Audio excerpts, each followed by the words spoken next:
It is 9:01 and it's time to start the Health and Human Services Committee meeting. And let's see here. The first item on the agenda this morning is public comment. If you wish to speak, please come to the podium, state your name, and you have 3 minutes to speak to the board. Howdy, my name is Joe Spalding. I'm from Holland Township. Sorry, my voice is a little hoarse. I've trained like 100 volunteers over the last few days to circulate a petition. Folks are really excited to sign this thing in Holland Township. They're very upset about seeing over $500,000 get burned in a furnace because you guys were vindictive and you wanted to change a motto to own some libs or something. They're also upset about the diversity department getting dismantled, which was Lucy's motion. I think it's kind of interesting. One of the things that's happened over the last couple of weeks was Lucy requested that the election commission postpone, which was an absurd request they never got before, because she wasn't going to be able to be at the meeting on the 17th, which is yesterday. And then she was at the meeting saying some weird culty chant.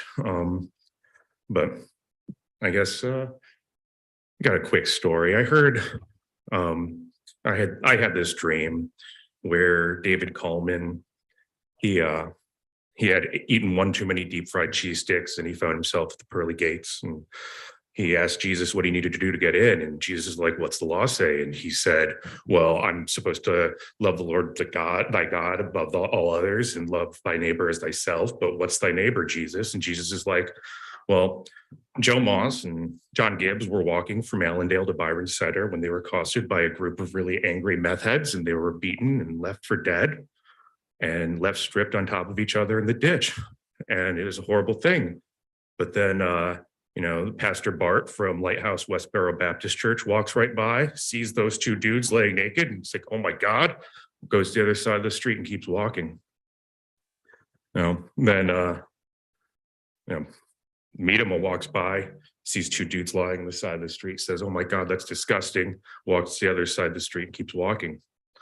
Well, then the executive directors of the Momentum Center and out on the lake shore, a trans man walked by and they see two human beings that have been badly beaten, and they clean their wounds and they pour wine and oil over them and take them to the nearest inn and pay for their stay there, and demand that the innkeeper keep them there and take care of them there, and they'll be back in 2 weeks to pay whatever the dues were.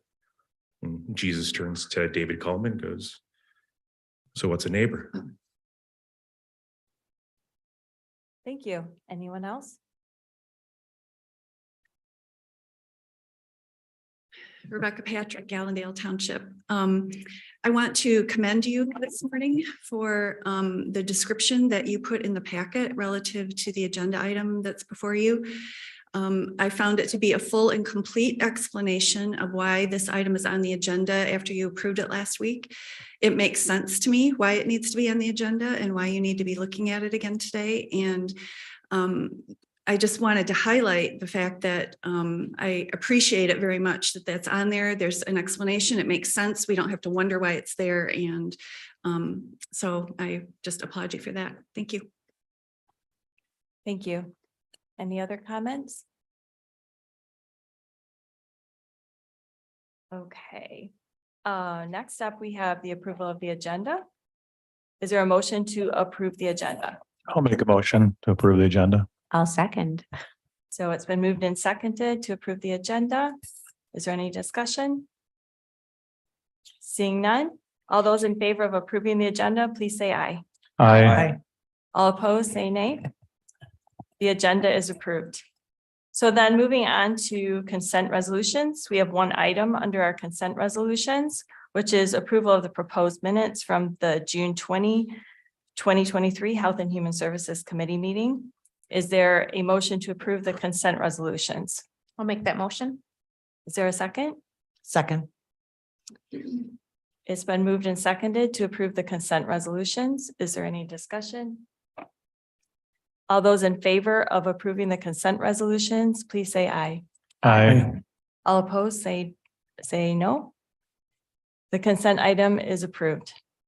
So then moving on to action requests, we have one item under our action requests, which is correction to the Ottawa County Department of Public Health Plan of Organization.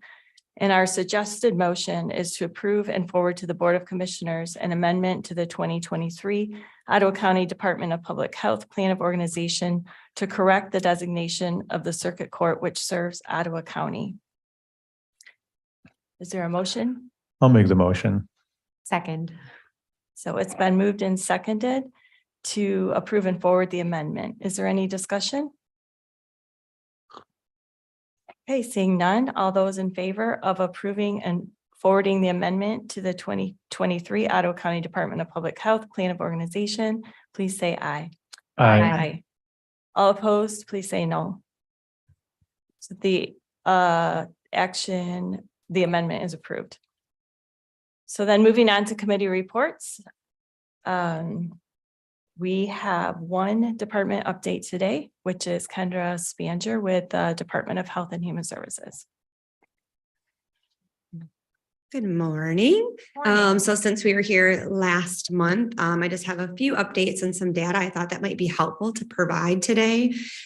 First, you may have seen in the news that Governor Whitmer signed legislation to eliminate the asset test that we have for our food assistance program.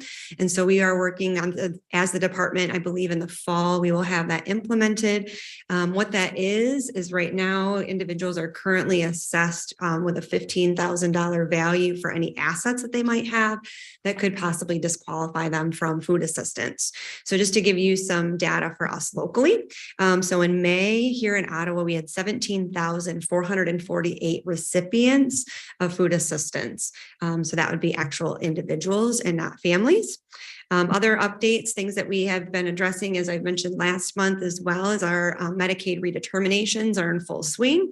As of June, we had 3,612 Medicaid redeterminations. For July, we have 4,493 scheduled.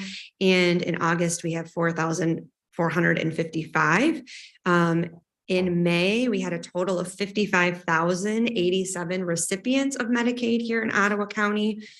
And looking at overall programs, here in Ottawa, we have 57,104 individuals that have assistance through our office in some way. May that be daycare, Medicaid, food assistance, or supplemental emergency relief. And in May, we brought into our county $3,191,893 due to those programs. And then on the child welfare side, just wanted to let you know that we continue, as I say almost every month, to continue to recruit for foster homes. Next year, we are slated to have a goal of at least 15 new homes. Every year we've exceeded our goal, which has been fantastic, but our biggest thing is teen homes. And so just continuing to advocate, even as of early as of yesterday, we were in need of teen foster homes for a family that we had a removal for. So just continue to hope that you are advocating for that in the community in order to keep our kids here in Ottawa County. And then lastly, just wanted to provide some other quick data related to CPS. In June, we had 103 investigations, and that was 44 less than May and 13 less than last year. So that's obviously a positive as long as we are creating prevention to keep the kids safe in the community. And then the same with our kids in care. In June, we had 103 children in foster care, which was down 2 from May and is down 47 from last year. Again, just continue to advocate for prevention programs, continue to put money and education into mental health to continue to keep the kids in the community whenever safe. That's all I have. Thank you. Any questions? Any questions, Allison? Morning. Thanks for being here. Yes. Just a question, when you talked about 15 new homes for next year, what is the rate of people leaving, I guess, helping with foster care in regards to the 15 new? That's a great question. I can pull some data for next month. Luckily, last fiscal year, we opened more homes than we closed. Okay. However, I think that that's kind of reversing. So I can pull that data for the county as a whole, not just our department, which will include the private agencies too. So I can get that for you next month. Mhm. So Kendra, Hasby. yeah, Go ahead, sorry. sorry, I apologize. So a number you just shared with us of 55,000 Medicaid recipients Mhm. in Ottawa County. And so we've got a population base of approximately 300,000. Is that number higher than historical numbers as far, let's give it from a percentage perspective? Does that Yeah, make sense? so, yep, as of May, we had 55,087 individuals that were on Medicaid. That number has stayed pretty consistent during COVID, or the pandemic area. So those 3 years has been pretty consistent. Prior to that, it was lower. So especially like our Healthy Michigan program, that's our biggest one that we see as like a needle. So in Healthy Michigan, prior to March 2020, we had about 7,000 to 8,000. Now we have about 16,000. So it's almost double what we had 3 years ago. So that's where you're seeing the increases primarily. Correct. Okay. Mhm. Thank you. You're welcome.